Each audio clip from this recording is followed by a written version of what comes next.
In this video, we'll show you how to create a puffer jacket and provide you with some useful tips and tricks when working with puffy properties in VStitcher. We'll start by loading pre-made pattern pieces of a jacket with a smart zipper assigned to it. There are two main points when creating a puffy garment: quilting lines and fabric physics. Let's start with quilting lines. We'll select the edges of the front and back pieces of the jacket and click on Clone Edges by Offset in the context view. We'll set the distance to be 13 centimeters. Check the Extend to Edges box and enter 3 copies. Next, we'll do the same for the front upper pattern pieces. Only this time, we'll create vertical lines and decrease the distance between lines to be 7 centimeters. We'll set the sleeves the same as the main body pieces. For the back upper piece, we'll use the pen tool to draw the first line. We'll use the Extend Shrink to Edges feature, and then we'll clone the line by offset. We'll use the same technique for the hood. Note that the quilting lines can be parallel or perpendicular to the grain line. We'll draw a horizontal line to the centerpiece of the hood and extend it to edges, then we'll clone the line by offset. Next, we'll select the edges around the facial area and clone these by 2 centimeters. Lastly, we'll draw and clone another line on the side of the hood. These horizontal lines are crossing the lines we made in a previous step. Now let's move its position. When defining the starting point of the lines on the side pattern pieces of the hood, it's handy to disable glue in the context view, so we can edit their length accordingly. Note, if the quilting lines are spaced too close together, VStitcher is unable to successfully simulate a puffy insulated fabric between them, regardless of the puffy firmness applied. Now we'll move to the second point, setting the fabric physics. We'll go to Physics and enable puffy firmness. The puffy function creates 2 separate layers from a single pattern piece automatically. Note that using the puffy feature in a garment creates a large file and uses an increased amount of processing power during simulation. So it's better to start simulating with the fast mode enabled and change to a normal mode once the overall simulation is finished. In addition to the puffy, we'll increase the thickness of the fabric. Remember, complex garments may take more time to simulate. Now let's simulate. As you can see, the jacket has puffed out, but the internal lines seem to have no effect. Let's multi-select these internal lines and change them into quilting lines by giving them puffy properties in the context view. That's better. Quilting lines create sharp creases where they stitch on a puffy fabric. To create a smoother transition at quilting lines on a puffy fabric, use the Smooth feature. We can choose to smoothen the transition of the inner, outer, or both sides of the fabric. Now we'll edit the fabric physics. When setting a puffy fabric, we'll focus on thickness and puffy firmness values. These two are interrelated, and the result of the puffy fabric differs based on the values you type in. The thickness refers to the overall thickness, including the insulation width. It's not the thickness of the fabric itself. Puffy firmness controls how stiff and puffed out the fabric is. Let's simulate. The following image is an overview of a different fabric physics. It displays the effects of a combination of selected puffy firmness values and puffy thickness values. If the puffy fabrics do not appear true to life after simulation, you may need to adjust the firmness of the fill to achieve the desired effect. Quilting lines that are closer together may simulate puffy differently from a wider quilt on a fabric with the exact same puffy firmness and puffy thickness value.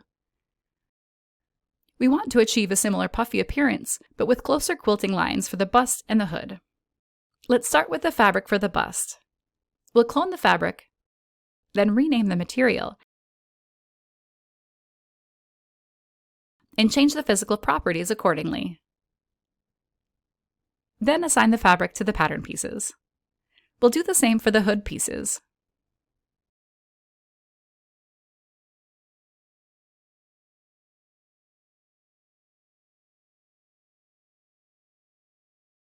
For an even more realistic look, we can add more creases to the quilting lines.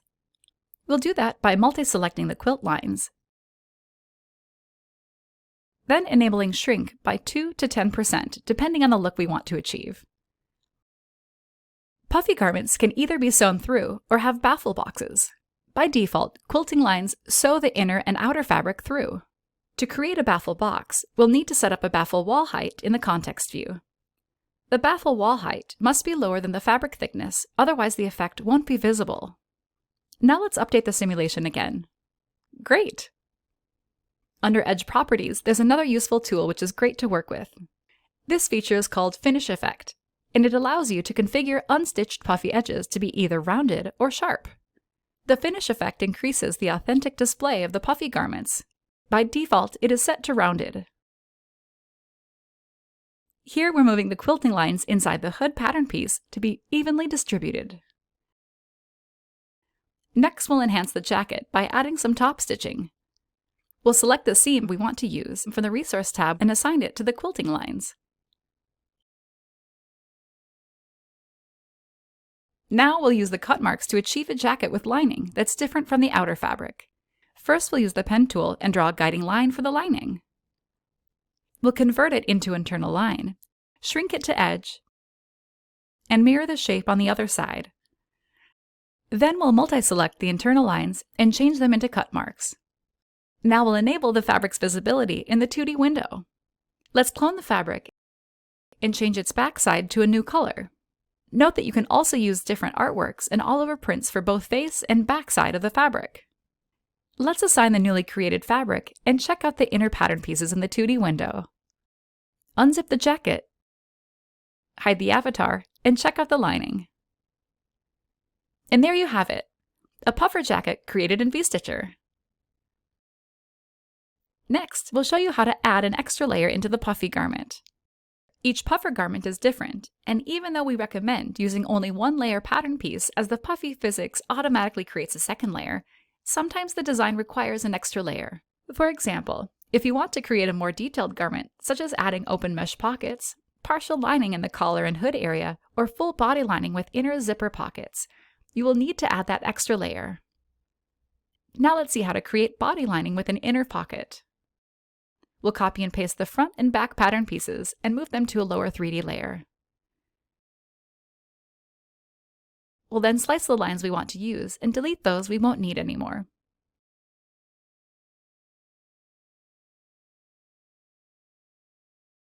Next, we want to simplify the front pattern pieces, so we'll merge the upper and bottom parts together. After merging, we can delete the unused separated pattern pieces. Delete the pattern pieces from the left side, and use a symmetry tool to get new ones. By using the symmetry tool, all the changes we make on one side will automatically apply to the other side. This works for the pattern pieces and their stitching. Delete any unnecessary corner points, change the curved type of the points to smooth, and tweak the shapes of the front lining. Repeat these steps for all parts that were merged together. It's easier to work with clean geometry with the fewest points possible. Let's stitch the lining together, and then stitch the pattern pieces of the lining to the outer fabric. Because the outer part consists of the upper and bottom pattern pieces, but the lining is only one piece, we'll use multiple stitches for these edges. To speed up our workflow, we'll use the mouse button instead of clicking the buttons in the context view or horizontal menu. We'll stitch the rest of the edges together. Sometimes the stitching might cross. We'll fix that by flipping the stitch direction in the context view.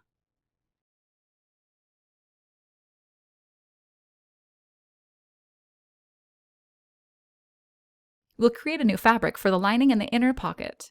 Clone the outer fabric, open the physics settings, and disable the puffy firmness, and also change its thickness. Now let's recolor the fabric to some darker shade. Assign the newly created fabric to the lining pattern pieces. Here's a quick tip. If you want to create a new fabric with the same physics, but in a different color, there's a faster way than cloning the original fabric. Just choose a color from the color palette or library and pull it over the pattern piece you want. We forgot to stitch the bottom edges, so we'll do it now.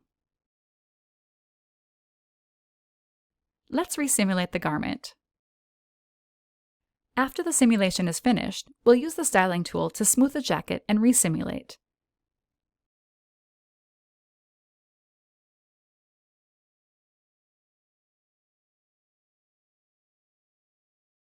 There's some excessive fabric in the length of the lining. To make it visibly more pleasing, we'll select the bottom edges of the pattern pieces and shorten them a bit with the slide tool enabled. Here's a tip. When using the Move tool, we can multi-select pieces and move them together. Let's simulate. The lining looks great. Now we'll add a pocket to the lining. We'll cancel symmetry between the lining pieces and draw a line with the pen tool.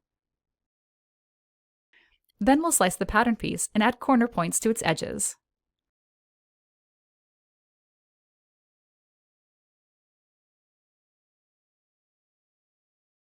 We'll add 4 more corner points with a sharp curve.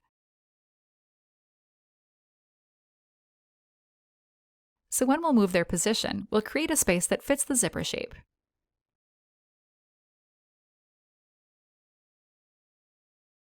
Let's assign the zipper. Change its width so it corresponds to the pattern pieces, and simulate. We need to display the zipper inside, so with the zipper selected, we'll click Move to Inside in the context view. We'll hide the front pattern pieces on the right side to have a better view. As you can see, the zipper puller is missing. Select the zipper, and in the context view, flip its position. And there you have it, an easy way to create an extra lining layer inside the puffer jacket. If you want to take this a step further, why not add different 3D trims and labels to level up your design? And remember, puffiness is for visualization purposes only. We cannot measure how much downfill we need for a physical sample. For more information, go to support.browseware.com.